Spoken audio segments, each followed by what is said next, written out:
بسم اللہ الرحمن الرحیم۔ السلام علیکم ورحمۃ اللہ۔ دوستو، کیا آپ جانتے ہیں کہ تمام انبیاء کرام بکریاں کیوں چراتے تھے؟ انبیاء کرام جیسی عظیم ہستیوں کو بکریاں چرانے کا حکم کیوں دیا گیا؟ امام الانبیاء جناب محمد صلی اللہ علیہ وآلہ وسلم نے بھی بکریاں چرائیں اور گھر میں بکریاں رکھنے کا حکم بھی دیا۔ اس حکم کی اصل وجہ کیا ہے؟ گھر میں بکریاں پالنے کی اہمیت اور فضیلت کیا ہے؟ یہی آج کا ہمارا موضوع ہے، اور آج ہم آپ کو بکریوں اور انبیاء کرام کی نسبت اور محبت کے حوالے سے انتہائی ایمان افروز معلومات فراہم کریں گے۔ دوستو، بخاری شریف میں حضور نبی رحمت امام الانبیاء محمد صلی اللہ علیہ وآلہ وسلم کا ارشاد پاک ہے کہ اللہ نے جتنے بھی انبیاء کرام بھیجے ہر ایک نے بکری چرائی۔ صحابہ نے پوچھا، کیا آپ نے بھی چرائی؟ تو فرمایا، ہاں، میں بھی اہل مکہ کی بکریاں چرایا کرتا تھا۔ ناظرین، علماء نے انبیاء کرام کی بکریاں چرانے کی کچھ وجوہات بیان کی ہیں، یعنی اللہ تعالیٰ نے اس مرحلے سے ان کے اندر کچھ خصوصیات، کچھ خوبیاں اور کچھ اوصاف پیدا کیے جو ایک نبی میں لازمی موجود ہونے چاہیے۔ نبی نے چونکہ قوم کی قیادت کرنی ہوتی ہے، لوگ مختلف راستوں پر بھاگ رہے ہوتے ہیں، ان کو قابو رکھنا اور ایک راستے پر لے کے چلنا بہت مشکل ہے، جو بلا شبہ بغیر سیکھے سر انجام نہیں دیا جا سکتا۔ اس لیے اللہ رب العزت نے نبوت سے قبل اپنے نبیوں کی یہ تربیت بکریاں چرا کر ان کے اندر قیادت کی صلاحیت پیدا کی۔ بکریوں کا ریوڑ یعنی گلہ ایک ایسا ریوڑ ہوتا ہے جن میں بکریاں ادھر ادھر بھاگ رہی ہوتی ہیں، اور ان کو کنٹرول کرنا اور ایک سیدھے راستے پر لے کے چلنا بہت مشکل کام ہے۔ دوسری چیز جو ہر نبی میں ہونی چاہیے وہ صبر اور امت کا غم ہے۔ چنانچہ بعض روایت میں آتا ہے کہ ایک دن اللہ کے جلیل القدر پیغمبر حضرت موسیٰ علیہ نبینا حضرت شعیب علیہ السلام کی بکریاں چرا رہے تھے۔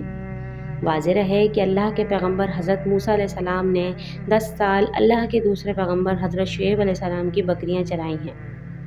ایک بار حضرت موسیٰ علیہ السلام بکری چرا رہے تھے کہ ایک بکری بھاگ گئی۔ آپ اس کو پکڑنے کے لیے اس کے پیچھے بھاگے، مگر بکری بھاگتے ہوئے کہیں غائب ہو گئی، یہاں تک کہ حضرت موسیٰ علیہ السلام کے پاؤں پر بھاگنے کی وجہ سے اور اس بکری کو ڈھونڈنے کی وجہ سے آبلے پڑ گئے۔ آخرکار انہوں نے بکری کو دیکھ لیا اور پکڑ بھی لیا۔ انہوں نے جب بکری کو پکڑا تو بجائے بکری کو مارنے کے ان کی آنکھوں میں آنسو آ گئے۔ بکری کے سر پر دست شفقت پھیرتے ہوئے حضرت موسیٰ علیہ السلام نے ارشاد فرمایا کہ اے بکری، تجھے مجھ پر رحم نہیں آیا تو اپنے آپ پر ہی رحم کھا لیتی، اگر تجھے میرے پاؤں پر رحم نہیں آیا تو اپنے آپ پر ہی رحم کھا لیتی۔ اللہ تعالیٰ نے حضرت جبرائیل علیہ السلام کو حکم دیا کہ نبوت کے لیے موسیٰ ہی صحیح ہیں، کیونکہ امت کا غم کھانے اور امت کی طرف سے ایذا و تکلیف کو برداشت کرنے کے لیے جو حوصلے کی ضرورت ہے وہ حضرت موسیٰ علیہ السلام میں موجود ہے۔ یعنی اللہ رب العزت نے اپنے انبیاء کی آزمائش کے لیے انہیں بکریاں چرانے کا حکم دیا، اور اللہ کے حکم کے مطابق تمام انبیاء نے گلہ بانی کی۔ قیادت پیدا کرنے کے لیے ہر نبی سے پروردگار عالم نے اپنی قدرت کاملہ کے مطابق کام لیے۔ پھر زمانے کے ساتھ ساتھ یہ علم ترقی کرتے ہوئے سوشل سائنس کے عنوان سے یونیورسٹیز میں پڑھایا جانے لگا، اور مغربی ممالک یورپ اور امریکہ کے لوگ اپنے بچوں کو پہلی ترجیح کے طور پر سوشل سائنس ہی پڑھاتے ہیں، تاکہ ہمارے بچے دنیا کی قیادت کر سکیں۔ اور اسی سوشل سائنس کو مد نظر رکھتے ہوئے پروردگار عالم نے اپنے انبیاء کو بکریاں چرانے کا حکم دیا۔ دوستو، حضور تاجدار ختم نبوت کی حدیث کے مطابق نبوت سے قبل تمام انبیاء کرام نے بکریاں چرائیں۔ اس کی حکمت یہ ہے کہ بکریاں چرانے سے انبیاء کا صبر و وقار ظاہر ہو جائے، کہ بکریوں کی چرواہی صبر کی عادت پیدا کرتی ہے، کیونکہ بکریاں اکثر مختلف جانب بکھر جاتی ہیں۔ ان کو جمع رکھنا اور ان کی نگرانی کرنے میں پریشانی اٹھانا، اس کے لیے انسان میں صبر و برداشت ہونا بہت ضروری ہے۔ اس لیے اللہ کے پیغمبر حضرت یعقوب علیہ السلام نے بھی بکریاں چرائی ہیں، اور انہوں نے اپنی اولاد یعنی تمام بیٹوں کو بھی بکریاں چرانے پر لگایا۔ حضرت یوسف علیہ السلام نے بھی اپنے بھائیوں کے ساتھ غلہ بانی کی ہے۔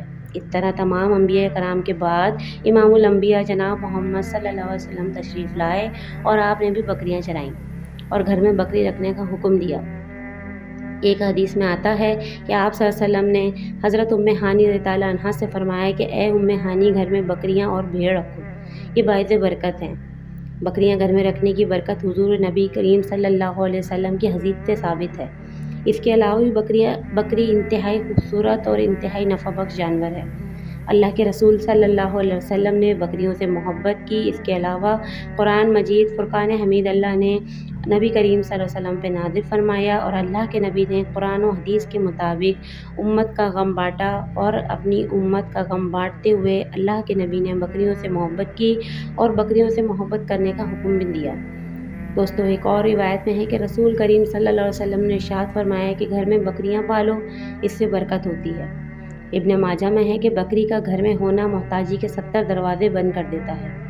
اس کے علاوہ اقتصادی اور معاشرتی لحاظ سے بکری کی اہمیت کے بارے میں ایک مثال بھی ہے کہ بکری غریب کی گائے کہلاتی ہے، کیونکہ جو لوگ گائے پالنے کی طاقت نہیں رکھتے وہ گھریلو ضروریات پوری کرنے کے لیے بکریاں پالتے ہیں۔ عام طور پر بکری کے دودھ میں چکنائی کم ہوتی ہے، اس لیے بچوں کی نشوونما کے لیے اور مریضوں کی صحت کی بحالی کے لیے مفید ہے اور باعث رحمت بھی ہے۔ چنانچہ نبی کریم صلی اللہ علیہ وسلم نے خود بکریوں کا دودھ بھی تناول فرمایا اور ان کا گوشت بھی نوش فرمایا۔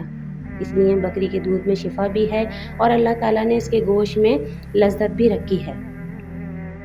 دوستو، انبیاء کرام کے بکریاں چرانے کے حوالے سے انتہائی اہم بات جو حضور اکرم صلی اللہ علیہ وسلم نے ارشاد فرمائی کہ تمام نبیوں نے بکریاں چرائی ہیں۔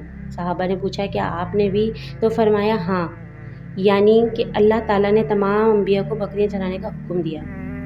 دوستو، یہ تو تھی بکریوں کی بات۔ اگر آپ کے گھر میں بکری ہے تو آپ بہت لکی ہیں، کیونکہ آپ کے گھر میں برکت ہی برکت ہے۔ دوستو، اگر یہ ویڈیو آپ کو پسند آئی ہو اور آپ کی معلومات میں اضافہ ہوا ہو تو اس کو دوسروں تک ضرور شیئر کیجیے گا۔ اپنا بہت خیال رکھیے گا۔ اگلی ویڈیو تک کے لیے مجھے اجازت دیجیے۔ اللہ حافظ۔ السلام علیکم ورحمۃ اللہ۔